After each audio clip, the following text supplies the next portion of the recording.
Bismillahirrahmanirrahim. Siapa yang tidak kenal dengan nama Qorun? Nama Qorun tentu saja sudah tidak asing di telinga kita. Ia adalah miliarder kaya yang hidup sezaman dengan Nabi Musa. Saking kayanya Qorun, setiap kali keluar dari rumahnya, ia didampingi dengan 300 pelayan laki-laki dan 300 orang pelayan perempuan.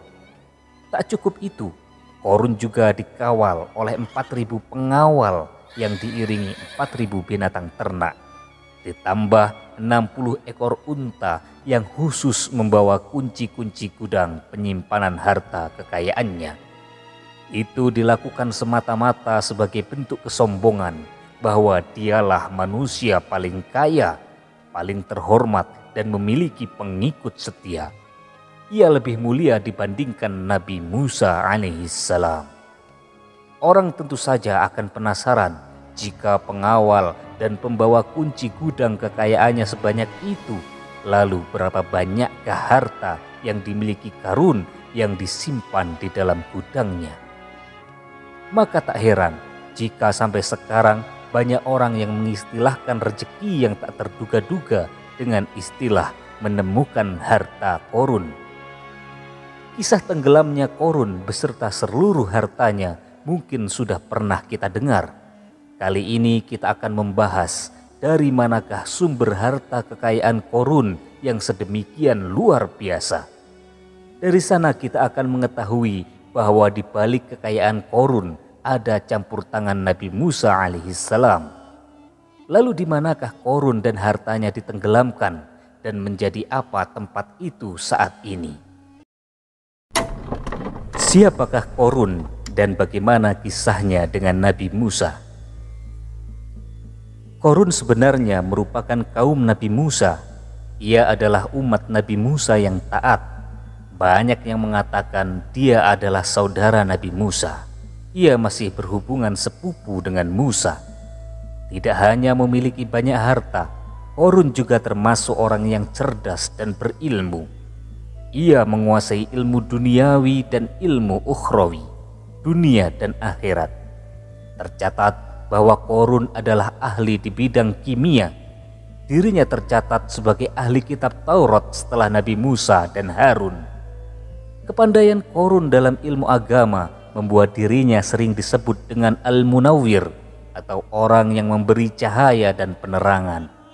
Suaranya terkenal merdu dalam membaca kitab Taurat. Selain itu, Qorun juga lihai di dalam berbisnis. Ia mengetahui trik investasi yang menguntungkan serta jalur perdagangan internasional yang strategis di zamannya. Kekayaan Qorun begitu banyak sebagaimana tercatat dalam surat Al-Qasas ayat 76. Sesungguhnya Qorun termasuk kaum Musa, tetapi dia berlaku aniaya terhadap mereka. Kami telah menganugerahkan kepadanya perbendaharaan harta yang kunci-kuncinya sungguh berat dipikul oleh sejumlah orang yang kuat-kuat. Ingatlah ketika kaumnya berkata kepadanya, "Janganlah engkau terlalu bangga. Sesungguhnya Allah tidak menyukai orang-orang yang terlalu membanggakan diri." Quran Surat Al-Qasas ayat 76. Qorun dikisahkan memiliki ribuan gudang harta berisikan emas dan perak. Bila keluar rumah, Qorun selalu berpakaian mewah dan dikawal 600 pelayan. Ia diiringi 4.000 ekor kuda dan 60 ekor unta yang membawa kunci-kunci gudang kekayaannya. Namun sayangnya, Qorun kemudian membangkang pada Nabi Musa dan menjadi pengikut setia Fir'aun. Dari mana asal-usul kekayaan Qorun? Ada beberapa riwayat yang memberitakan tentang asal-usul kekayaan Qorun. Sumber pertama menyebutkan bahwa jauh sebelum memiliki kekayaan, Qorun hanyalah seorang lelaki miskin yang tidak mampu menafkahi keluarganya. Anaknya sangat banyak. Lalu suatu ketika Qorun datang kepada Nabi Musa. Ia meminta Nabi Musa alaihissalam untuk mendoakannya agar Allah memberikan harta benda yang banyak. Juga meminta Nabi Musa mengajarinya ilmu kimia dan ilmu-ilmu kehidupan lainnya. Qorun yang dikenal sebagai orang yang soleh dan mengikuti ajaran Ibrahim dengan baik, tanpa pikir panjang, Nabi Musa alaihissalam menyetujui permintaannya. Allah Subhanahu wa ta'ala mengabulkan doa Nabi Musa.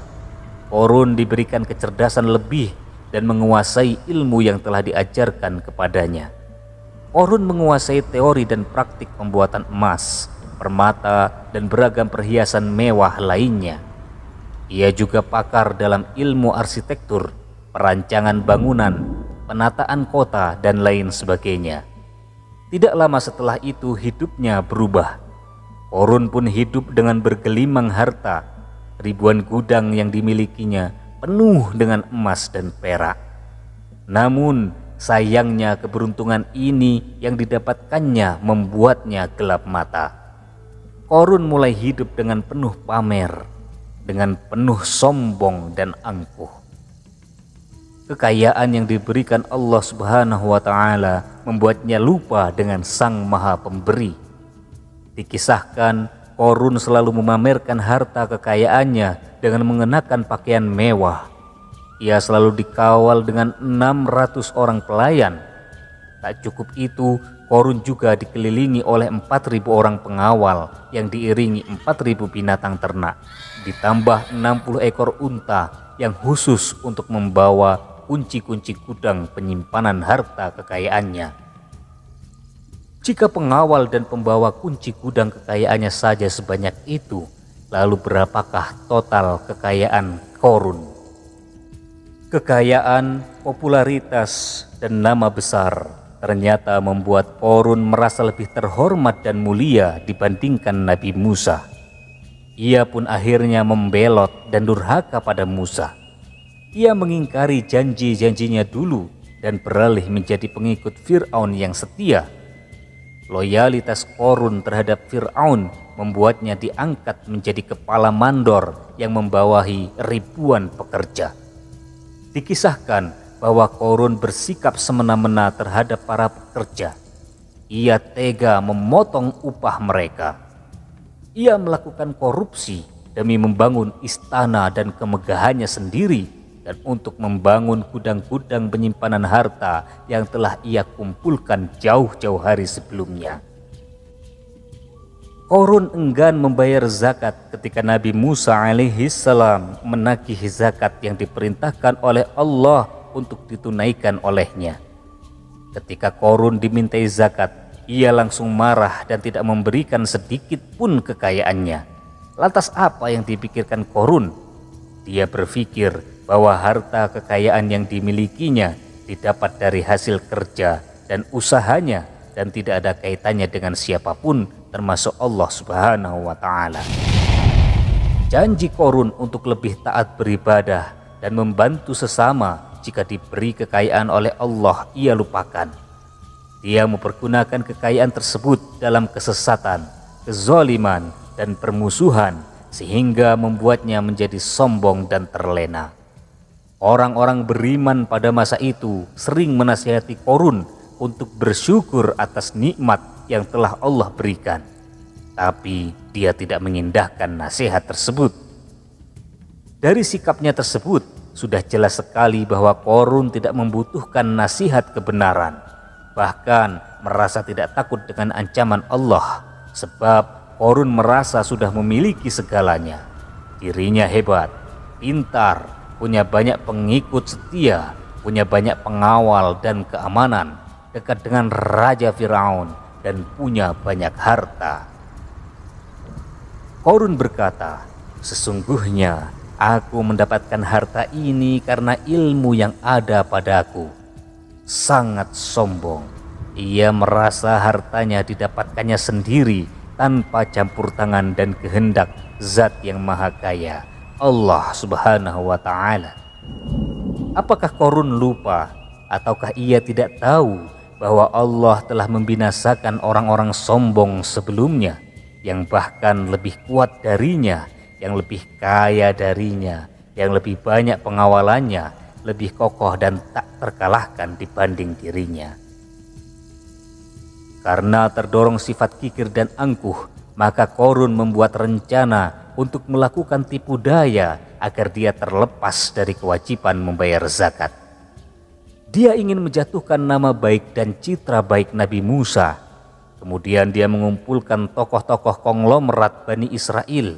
Ia berkata kepada mereka, "Wahai saudara-saudaraku, terhadap apa yang diperintahkan Musa untuk membayar zakat, apakah kalian akan mematuhinya? Sekarang dia hendak mengambil harta yang ada di tangan kalian, maka pikirkanlah suatu cara untuk menghindari perintahnya." Para pembesar-pembesar yang dia panggil kemudian menjawab, "Wahai paduka Qarun, engkau lebih besar daripada kami. Kami akan melakukan apapun yang kau inginkan." Qarun berkata, "Datangkan kepadaku wanita cantik. Aku akan memberinya hadiah besar jika ia berhasil menggoda dan memfitnah Musa." Ketika wanita cantik yang diinginkan datang, Qarun memberikan kepadanya uang muka sebagai jaminan bahwa ia akan membayarkan seluruh yang dijanjikan ketika berhasil menjalankan misinya.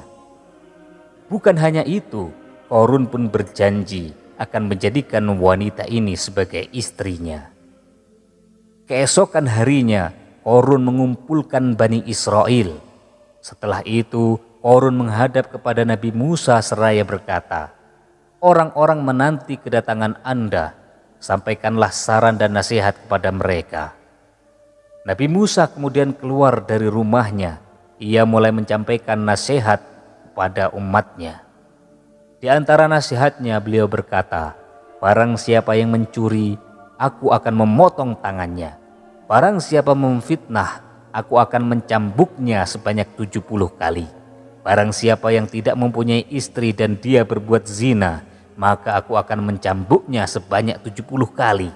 Adapun barang siapa yang memiliki istri dan dia berbuat zina, aku akan rajam dia sampai mati." Qarun kemudian berkata, "Apakah ini juga berlaku untuk Anda? Jika Anda sendiri yang berbuat zina, apakah Anda akan menerima hukumannya?" Kemudian Nabi Musa menjawab, "Iya, meskipun saya sendiri yang melakukannya." Maka kemudian Qarun memanggil wanita yang telah dibayarnya. Wanita itu di depan Nabi Musa dan Bani Israel yang telah berkumpul mengaku sedang hamil karena telah berhubungan badan dengan Nabi Musa. Maka marahlah Nabi Musa atas fitnah kejam yang diarahkan kepadanya. Kemudian Nabi Musa melakukan sholat 2 rakaat, lalu mendatangi wanita itu dan menyumpahnya agar mengatakan siapa yang menyuruhnya. Wanita itu menjadi ketakutan. Ia bergemetar di depan Nabi Musa dan mengaku bahwa yang menyuruhnya adalah Qarun. Lalu wanita itu bertaubat dan meminta maaf kepada Nabi Musa. Seketika Nabi Musa bersujud seraya berdoa kepada Allah agar menimpakan azab kepada Qarun. Allah memberi wahyu kepada Musa bahwa bumi telah dijadikan tunduk kepada perintah Musa. Kemudian Musa berkata kepada bumi, "Wahai bumi, telanlah Qarun beserta kekayaannya, habiskan semuanya." Maka seketika itu bumi bergetar, tanah terbelah, Qarun dan gudang-gudang kekayaannya beserta seluruh hartanya amblas ditelan bumi. Allah mengabulkan permohonan itu dan Qarun pun dihempaskan ke dalam tanah dan ditenggelamkan bersama semua kekayaan yang dimilikinya. Maka kami benamkan dia beserta rumahnya ke dalam bumi. Maka tidak ada baginya satu golongan pun yang akan menolongnya selain Allah. Dan dia tidak termasuk orang-orang yang dapat membela diri. Quran Surat Al-Qasas ayat 81. Lalu di manakah lokasi ditenggelamkannya Qorun beserta harta bendanya? Konon berdasarkan kepercayaan beberapa masyarakat setempat, Qorun ditenggelamkan di sekitar Danau Qorun atau Danau Moris yang terletak di kota Fayum, negara Mesir. Di Danau Qorun, konon sepupu Nabi Musa itu mendirikan istana, dan di tempat itu pula ia ditenggelamkan. Salah satu bukti arkeologis yang dapat dijumpai di lokasi tersebut adalah reruntuhan bangunan yang diduga sebagai tempat tinggal Qorun yang berjarak sekitar 2 km dari Danau Qorun. Menurut beberapa sumber, bangunan yang masih berdiri kokoh tersebut adalah benteng yang dibangun oleh Qorun. Namun ada juga yang mengatakan bahwa bangunan tersebut adalah tempat tinggalnya. Wallahu a'lam bishawab.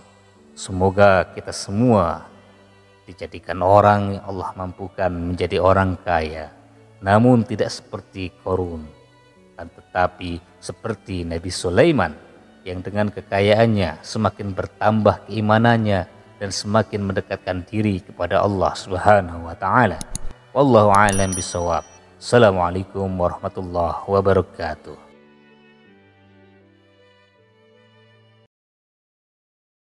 بسم